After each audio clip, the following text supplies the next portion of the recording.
Você sabe onde eu estou hoje? Eu estou em Navegantes, aqui em Santa Catarina, para contar uma história incrível da queda de um OVNI que aconteceu aqui, nessas praias da cidade. Você conhece esse caso? Atraiu milhares de pessoas na época e as pessoas ficaram impressionadas porque um OVNI literalmente caiu aqui nessas praias. Quer saber mais? Vamos à história de hoje. Os 50 anos do caso Navegantes. Na tarde do dia 2 de julho de 1974, numa terça-feira, moradores do bairro Gravatá observaram um estranho objeto em forma de disco se deslocar no ar. Segundo testemunhas, ele era branco, não tinha asas e não emitia som. O objeto voador não identificado, o OVNI, voou por alguns segundos até cair no mar a 100 metros da praia. Depois de 50 anos, comemorados agora no ano de 2024, a coluna Outros 500 conta a história do misterioso objeto que assustou navegantes e foi capa dos jornais do Brasil inteiro. Na tarde daquela terça-feira, por volta das 14 horas, o pescador Humberto Generoso passeava pela praia com a família quando avistou um objeto de cor branca ofuscante que se deslocava no mar a uma velocidade aproximada de 50 km por hora. O objeto parecia ter cerca de 8 metros de diâmetro por 3 metros de altura. Segundo Generoso, o voo foi interrompido e o objeto começou a baixar até atingir o mar, onde boiou ali por cerca de 5 minutos antes de afundar. Humberto acreditou que o objeto fosse uma aeronave. Ele foi até seu rancho, pegou uma canoa para prestar os primeiros socorros. Ao chegar no local da queda, o disco já havia submergido. O pescador retornou para a praia, que já começava a atrair mais pessoas. Além de Humberto, outros moradores de Gravatá também testemunharam a queda do objeto voador não identificado naquela tarde. Assim que a notícia se espalhou, uma romaria de curiosos seguiu para o Gravatá. Centenas de pessoas de várias cidades de Santa Catarina correram para Navegantes para ver o disco voador, segundo o jornal Diário de Pernambuco, da edição do dia 11 de julho de 74. A cidade de Navegantes está situada a 100 quilômetros da capital Florianópolis, atraindo centenas de curiosos procedentes de diversos pontos do estado com a notícia de um disco voador que teria caído naquele município. As autoridades foram notificadas de fato e algumas revelaram que estavam sendo tomadas providências. Outra testemunha citada pelo jornal Diário de Pernambuco foi Alfredo Leopoldo Costa, de 51 anos, que confirmou que o objeto voava a baixa altura e brilhava muito. O jornal também mencionou a tentativa de várias pessoas em recuperar destroços do disco. Uma delas foi o mergulhador de Balneário Camboriú, Celso Lencourt, que na época era famoso na região. O pescador Umbelino Severino afirmou ter encontrado apenas uma leve espuma na superfície da água. Contou também que, à medida que remava seu barco em direção ao local da queda, notou que o estranho aparelho afundava. José Custódio, ex-marinheiro, lembrou que não teve coragem de mergulhar à procura. A Capitania dos Portos de Itajaí chegou a sinalizar o local da queda com boias que logo foram retiradas. Dias depois do avistamento, um pescador levou um pedaço de metal do suposto objeto voador não identificado ao jornal Correio. A Marinha abriu uma investigação, ouviu as testemunhas e começou as buscas pelo aparelho. No dia 12 de julho, a Marinha suspendeu as buscas ao objeto voador não identificado.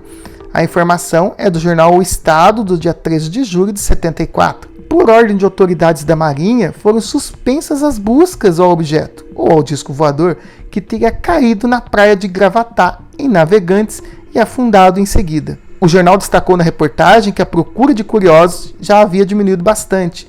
Embora continuem as afirmações de alguns pescadores de que teriam avistado um objeto prateado em forma de disco surgir misteriosamente do espaço, pairar alguns segundos sobre as águas para logo submergir, os comentários e o número de curiosos diminuiu consideravelmente naquela época. Além de suspender as buscas, a Marinha proibiu que os pescadores procurassem o objeto por conta própria. Aproveitando rapidamente, está gostando do conteúdo? Então já aproveite, inscreva-se no canal, deixe o seu joinha para ajudar o canal a crescer cada vez mais, para que possa contribuir, para que nós possamos levar cada vez mais conteúdo de qualidade e inéditos que você só encontra aqui no canal Ufologia Além. Muito obrigado e continuamos aí o vídeo. Para ontem, estava enunciado que 2 baleeiras, arrastando uma rede de cerca de 250 metros, tentariam encontrar o local do objeto voador.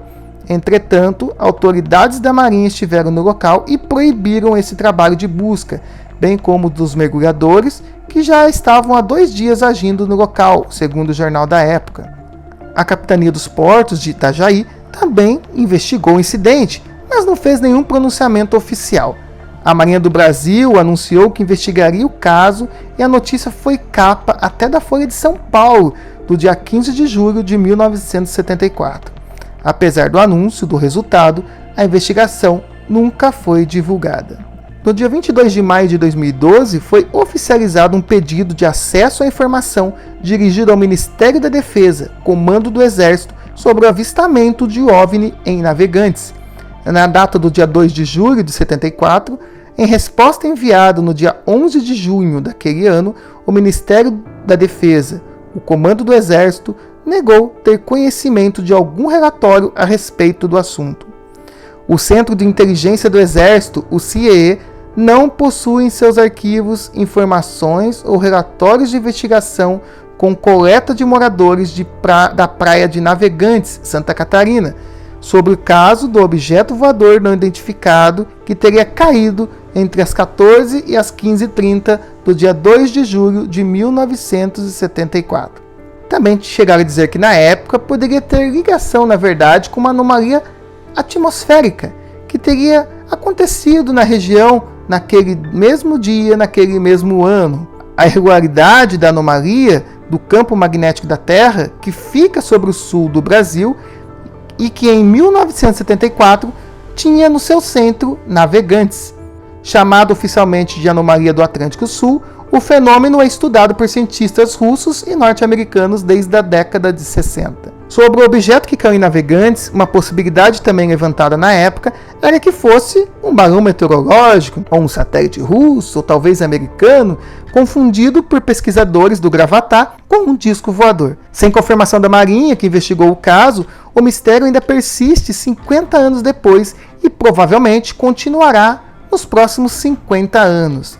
Mas você sabia que continuam os avistamentos na região sul do país, onde é uma das regiões que mais tem casos de avistamentos de OVNIs, e também em 2023 outro caso de avistamento de OVNI também em Navegantes? Antes de contar essa história, quero pedir para você conheça a plataforma do curso de ufologia. Vai lá, faça seu cadastro gratuitamente e tenha acesso ao conteúdo, ao nosso curso com diversos módulos. Já tem o nível 1, estamos lançando o nível 2 e você também pode adquirir em módulos separados ou o curso completo, tá bom? E fazendo o cadastro gratuitamente tem acesso a um documentário amador que eu produzi, o ufólogo Renato Mota, sobre os casos de avistamentos de OVNIs na região do Vale do Paraíba, interior de São Paulo. Então vai lá que você vai gostar bastante do nosso material, tá bom? Em 2023, pilotos brasileiros relataram 30 avistamentos de objetos voadores não identificados no espaço aéreo. A maioria foi lá no sul do país. Esses registros, disponibilizados para consulta pública, fazem parte do acervo de fundo de objetos voadores não identificados do Arquivo Nacional, que contém mais de 700 documentos. Um dos casos mais notáveis ocorreu na madrugada do dia 7 de fevereiro, quando um piloto avistou em Navegantes, Santa Catarina, uma bola que variava de tamanho e movia-se a uma velocidade 10 vezes maior que a de um balão comercial. Este avistamento foi comparado a outros ocorridos na mesma região do ano anterior. Em Florianópolis, em janeiro de 2023, pilotos avistaram 4 luzes brancas, fortes e intermitentes.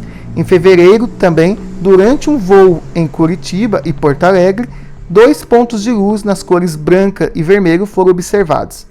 Meses depois, em abril, um piloto que se preparava para pousar no aeroporto Salgado Filho, em Porto Alegre, relatou ver um objeto estático que mudava de cor entre o branco e laranja, segundo o jornal O Globo. Apesar da curiosidade despertada pelos avistamentos, o Arquivo Nacional explicou, em nota, que os OVNIs não significam necessariamente a existência de discos voadores ou extraterrestres. A denominação serve para designar qualquer objeto que não teve sua origem identificada de maneira imediata, ou seja, podem ser satélites, drones, balões, fenômenos naturais, entre outros. Esse caso Navegantes, um dos mais incríveis, ficou marcado para sempre e ficará para sempre na história da ufologia. Você conhecia essa história incrível da queda do OVNI aqui em Navegantes? Olha, eu fiquei muito surpreso de estar aqui na cidade onde aconteceu esse caso impressionante da queda do OVNI, onde milhares de pessoas foram testemunhas, conforme vocês viram, e atraíram a atenção da mídia nacional e também do mundo da queda desse OVNI. Quer saber mais? Continue ligadinho, sintonizadinho aqui no canal Ufologia Além. Conheça o curso de ufologia. Vai lá, faça seu cadastro gratuitamente, faça o curso com a gente e ganhe um boneco Zeta ou a ET Capela aqui do canal Ufologia Além, mascotes do canal. E também temos o livro Os Amigonautas Estelares, uma edição infantil que eu criei para vocês de historinhas dos ETs que vêm à Terra para ensinar as crianças aí sustentabilidade, como cuidar do planeta e muito mais. Então continue ligadinho, sintonizadinho, inscreva-se, deixe seu like, compartilhe nossos vídeos. E agora, né, eu vou aproveitar, é lógico que eu vou dar um mergulho nessas águas maravilhosas aqui da cidade de Navegantes, em Santa Catarina. Deixe nos comentários, você conhecia esse caso? Muito obrigado a todos, gratidão e como dizia Buzz Lightyear, é infinito e além. E até o próximo vídeo.